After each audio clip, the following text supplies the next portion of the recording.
शहर के town hall के प्रांगण में राष्ट्रीय लोक जनता दल की ओर से जिला सम्मेलन का आयोजन किया गया, जिसका उद्घाटन राष्ट्रीय अध्यक्ष एवं पूर्व केंद्रीय मंत्री उपेंद्र कुशवाहा ने दीप प्रज्वलित कर किया। इस मौके पर राष्ट्रीय लोक जनता दल के जिलाध्यक्ष एवं कार्यकर्ताओं ने फूल माला पहनाकर स्वागत किया। इस मौके पर राष्ट्रीय अध्यक्ष उपेंद्र कुशवाहा ने कहा कि नीतीश कुमार लालू प्रसाद के सामने घुटने टेक दिए हैं। उन्होंने कहा कि 2024 के लोकसभा चुनाव में नरेंद्र मोदी ही देश के प्रधानमंत्री बनेंगे। एक कार्यकर्ता के रूप में काम कर रहा हूं और बिना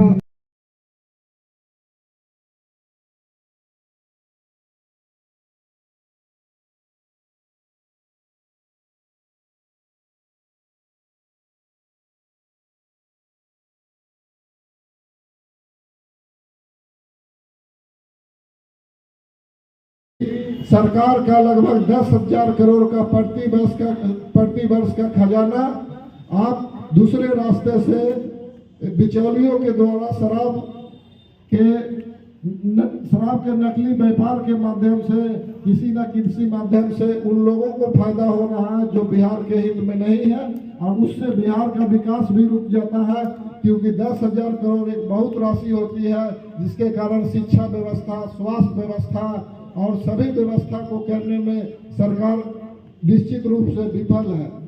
अभी आप देख रहे होंगे नया सरकार में नया बहुत सारे चार्जशीटेड मंत्री भी आ चुके हैं, जिन पर ना जाने कितने FIR और कितना केस में चार्जशीटेड है।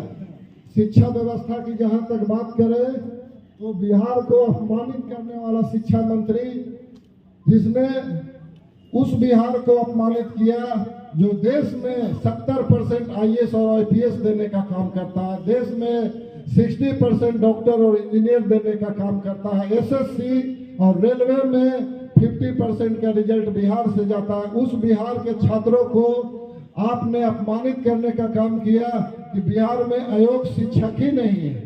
ये कितना बड़ा अपमान का बिहार वासियों के लिए, बिहार के छात्रों के लिए है, जो आप लोग समझ सकते हैं। और इसका जवाब निश्चित रूप से हम लोग 2024 और 2025 में देंगे। यही उनकी कहानी खत्म नहीं होती है। मजदूरों की फैक्ट्री, दोनों बड़े भाई और छोटे भाई मिलकर मजदूरों की फैक्ट्री खोल के रखे हैं।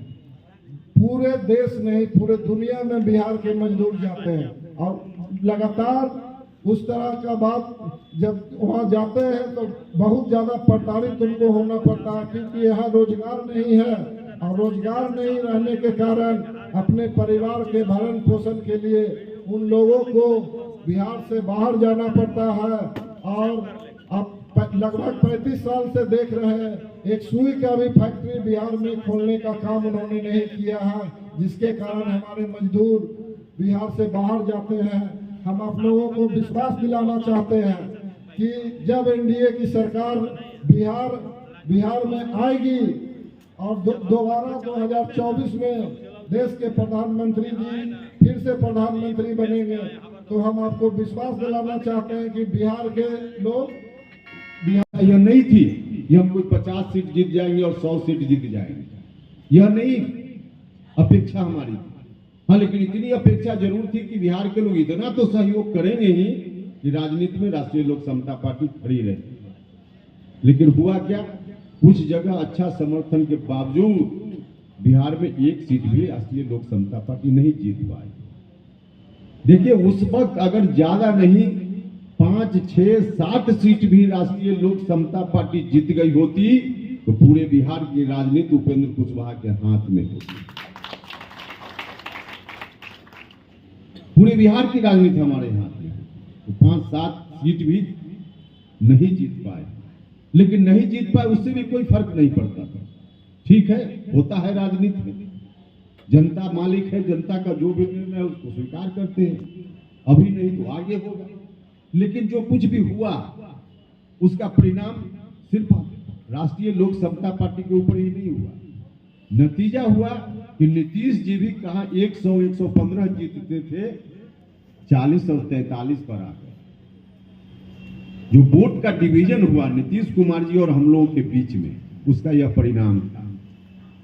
तो भाइयों और मित्रों, यह सच है कि हम चाहे पहले राष्ट्रीय लोक समता पार्टी का अभियान लेकर चल रहे हैं या आज जिस अभियान को लेकर हम लोग चल रहे हैं, जो सामाजिक समीकरण के रूप में जो लोग जनता दल यूनाइटेड को वोट देते थे, उसी वोट को अपने तरफ करने का हमारा प्रयास है और उस प्रयास में बहुत आंशिक रूप से हम सफल हुए। राष्ट्रीय जनता दल का झंडा उठा लेंगे और उपेंद्र कुशवाहा को कहेंगे कि अब उपेंद्र कुशवाहा भी राष्ट्रीय जनता दल जिंदाबाद करे, यह बात कभी सपना में भी हमने नहीं सोची।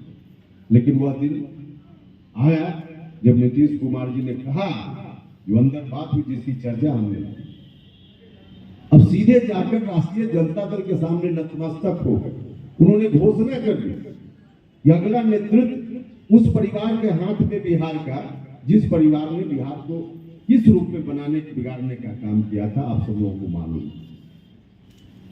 तो इस रूप में नीतीश कुमार जी ने जब फैसला ले लिया, भाइयों और मित्रों, कारण उस वक्त विलय का यही कारण था। हम नीतीश जी के साथ आजीवन चल सकते थे। अगर नीतीश जी अपने नेतृत्व में चलने के लिए कहते तो मुझको फक्र होता, क्योंकि बिहार को बचाना हमारा मकसद था। लेकिन राष्ट्रीय जनता दल के हाथों फिर से बिहार को सौंपे।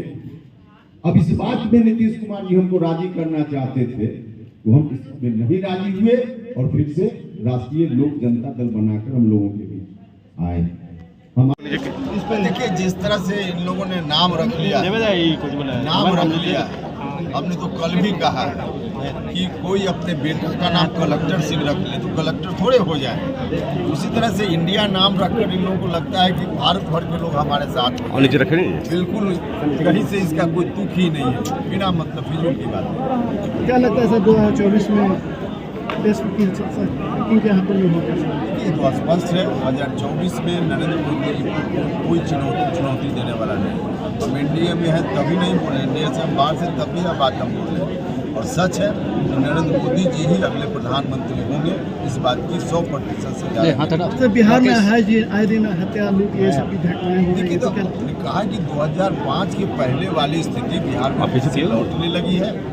जंगल राज पार्ट 2 फिर से आने लगा है, और वह भी तब जब आधा अधूरा अभी आरजेडी के लोग शासन में है। अगर पूरे तौर पे आरजेडी के लोग शासन में आ जाएंगे तब बिहार की क्या दुर्दशा होगी, इसकी कल्पना की जा सकती है। अभी आपने सर नीतीश जी को बड़े भाई का कहा कि बड़े भाई है, तो वैसे स्थिति में पीएम मटेरियल बनते हैं, तो ऐसे अब कहाँ बनने की कोई गुंजाइश है?